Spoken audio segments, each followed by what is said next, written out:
I call Andrew Bailey. Thank you. Mr. Speaker, it's a pleasure to be talking on the Taxation, Kiwisaver, Homestart and Remedial Matters Bill. As we all know, owning our own family home is not only a cherished Kiwi dream, but it's actually a fundamental right of all New Zealanders. This bill is about helping 90,000 lower and middle income first home buyers get on the rung of the ladder towards getting their first home. Housing has been a significant issue that this government has been focused on.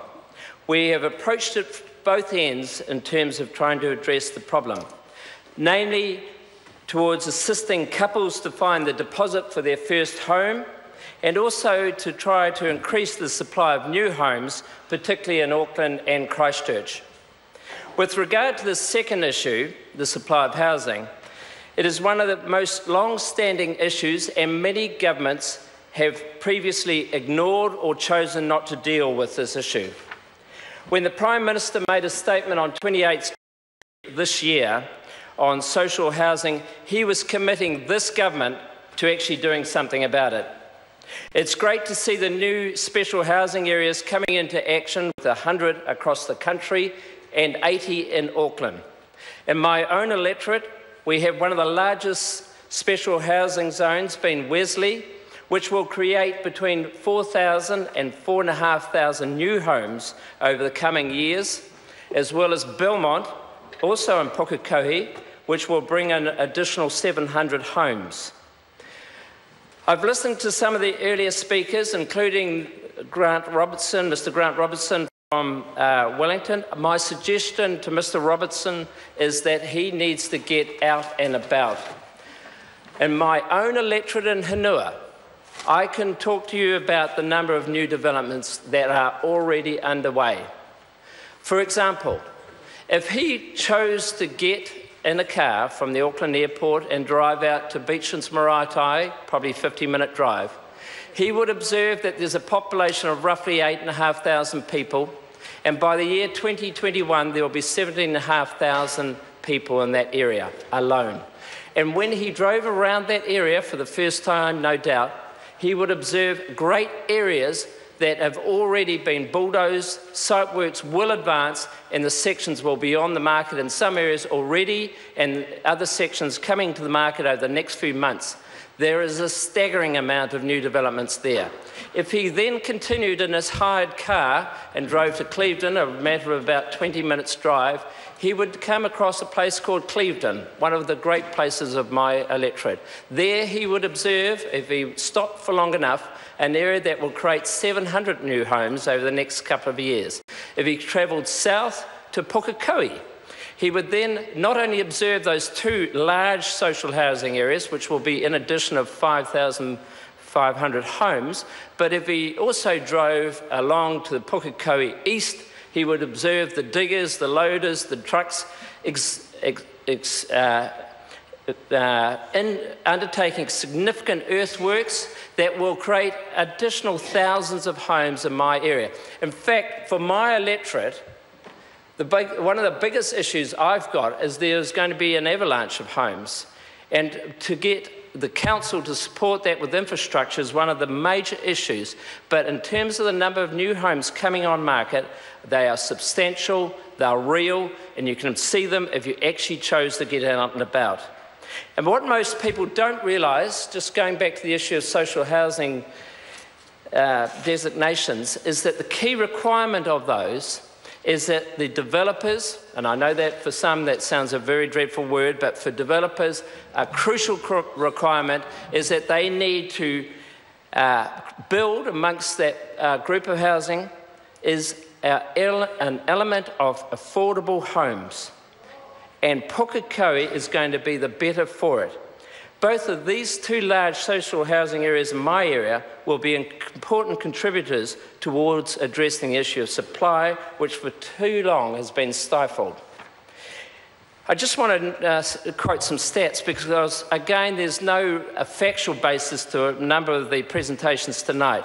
In Auckland, in the first year of addressing this issue of supply, just over 11,000 new sections and dwellings were achieved, 20% above the target of 9,000. Overall, for 2014, nearly 25,000 building consents were issued across the country, and in January this continued with 1,700 consents issued, the strongest start to any year since 2008. I just want to move on to some of the other announcements the government has made towards addressing housing issues. We have previously noted that we're going to be increasing the social housing budget by $40 million per annum, which will mean by 2017-18, around 65,000 people or families will be able to benefit from increased income-related rent subsidies. And secondly, we're putting additional funds into emergency housing sector and introducing an emergency housing database in Auckland. Now, it's interesting, yesterday I had the pleasure of visiting my WINS office in Pukekohe, and I spoke to the social housing advisor who talked me through the great work that they are doing in finding emergency houses for those people most in need. We are addressing this issue. Essentially, we want to help people move out of government-provided housing into private rentals or preferably into home ownership if and when their circumstances improve. For people on low income, this government is providing a total of nearly $2 billion in subsidies. Around $1.2 billion of the accommodation supplement helps people with the cost of private rentals and sometimes mortgage payments. The other $700 million is for income-related rent subsidies, which support low-income people with the greatest housing needs. As noted before, this bill is specifically about assisting our Kiwi families to enter the housing market. It will allow Kiwisaver members to withdraw their member tax credits when purchasing their first homes. The bill drives at the heart of the issue for many first-time buyers, namely how to save a sufficient deposit to be able to put down an adequate deposit. It supports the Homestart package announced during last year's election campaign, which comprises 3 changes which take effect in 8 days' time. These include introducing the Kiwisaver Homestart grant. This doubles the support for buying a new home and increasing the house price limits. Secondly, it enables Kiwisaver first home withdrawals by also including the member's tax credit, which in effect means that someone who has been in the Kiwisaver can withdraw all the Kiwisaver contribution other than the $1,000 initially provided by the government as a kickstart. And thirdly, it expands the eligibility for the Welcome Home loans by aligning the house price cap with the Kiwisaver Homestart grant. The new price caps, is just to reiterate, I've heard people mention, but there'll be $550,000 in Auckland, and by the way, you can buy a house for $550,000 in Pukekohe, $450,000 for the key centres such as Hamilton, Tauranga and Christchurch, and $350,000 for the rest of New Zealand. The Kiwisaver First Home Withdrawal gives eligibility to those members buying a first home who have been contributing for at least 3 years. Additional criteria for the Kiwisaver Homestart grant and Welcome Home loans are having an income below $80,000 for a single person or $120,000 for a couple. The property being purchased must obviously fall below those price limits I spoke of. This government supports and favours those young New Zealanders who are disciplined and ambitious and who want to save up and put a deposit on a house. This bill will show that people that if they can join Kiwisaver and continue to save, they can rapidly put together a deposit for their first home. As the Minister noted earlier, these arrangements offer the capacity to provide up to $55,000 towards the deposit.